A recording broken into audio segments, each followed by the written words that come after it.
ఎలాంటి వారితో మనం పోరాడుతున్నాం ఒక్కసారి ఆలోచించుకోవాల్సిన అవసరం ఉంది. సాయంత్రానికి మలుపులు తిరిగి రెండో రోజున నారాసుర రక్త చరిత్ర నా చేతిలో కత్తి పెట్టి నా మీదనే నెపవేసే పరిస్థితికి వచ్చారంటే కెన్ యూ ఇమాజిన్ అని చెప్పి నేను మిమ్మల్ని అడుగుతున్నా.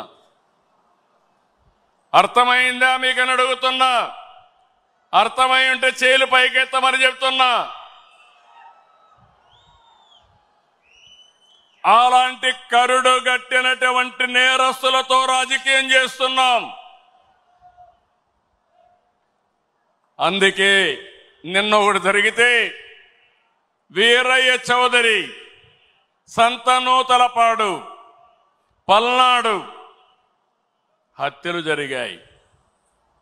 హత్యలు జరిగితే నాకు అనుమానం వచ్చింది. ఇప్పుడు నేను ఎవరిని నమ్మడం లేదు.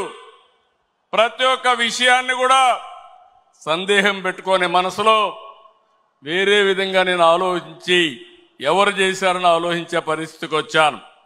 చేస్తే కొంతమంది మన దగ్గరుండి వాళ్లకు కోవర్ట్లుగా పనిచేస్తూ వాళ్ళ ప్రోత్సాహంతో ఇష్టానుసారం హత్యా రాజకీయాలు చేస్తున్నారు.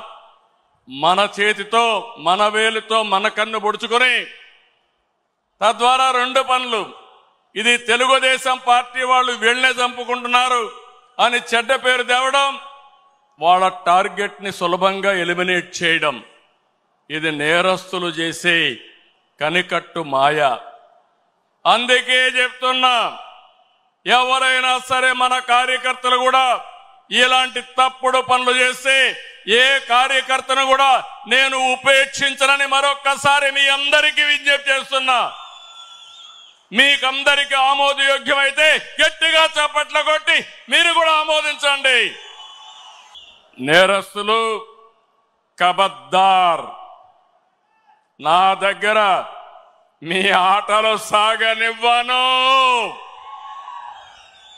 ఇది ఒక హెచ్చరిక. కోవర్ట్లు మన దగ్గరికి పంపించి ఆ కోవర్ట్ల ద్వారా మీ అజెండా నెరవేర్చుకోవాలనుకుంటే ఇది మీకు సాధ్యం కాదు.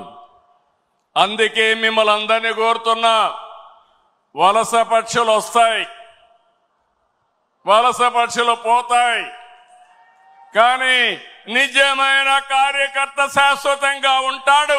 ఆ విషయం మనందరం గుర్తుపెట్టుకోవాల్సిన అవసరం ఉంది. పార్టీ బలోపేతం కావాలి. అదే సమయంలో కోవర్ట్ల పట్ల జాగ్రత్తగా ఉండవలసిన బాధ్యత మనందరిపైన ఉంది. ఇది నేను కార్యకర్తలందరికీ విజ్ఞప్తి చేస్తున్నా. ఈ రోజు ఎక్కడికక్కడ మనం అందరం కూడా ఆలోచించుకుని రాబోయే రోజుల్లో ఇంకా పగడ్బందీగా కార్యక్రమాలు చేపడతామని మీకు తెలియజేస్తూ, అదే సమయంలో ఎన్టీఆర్ మెమోరియల్ ట్రస్ట్ ద్వారా న్యూట్రిఫుల్ యాప్ పెట్టాం, బ్లడ్ డొనేషన్ క్యాంపులు పెట్టాం. ఇవి కూడా మీరు సద్వినియోగం చేసుకోండి. అదే మాదిరిగా ఈరోజు 5 లక్షల రూపాయలు ఇన్సూరెన్స్ ఇస్తున్నాం. ఇంకో పక్కన ఆరోగ్య విషయంలో కానీ, విద్య పిల్లల చదువు విషయంలో కానీ జాగ్రత్తలు తీసుకుంటున్నాం.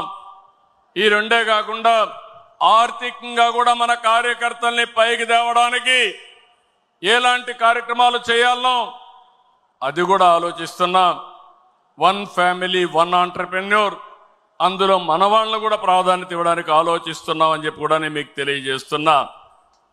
అయితే ఈరోజు మీరందరూ కూడా ఈ విషయంలో కూడా కూటమి అంతా కూడా ఐక్యంగా ఉండాలి. 2029లో 2024 కంటే పెద్ద మెజారిటీతో గెలిపిస్తామని హర్షాన్ని ఆమోదాన్ని తెలియజేయాల్సిన బాధ్యత మీ అందరిపైన ఉంది.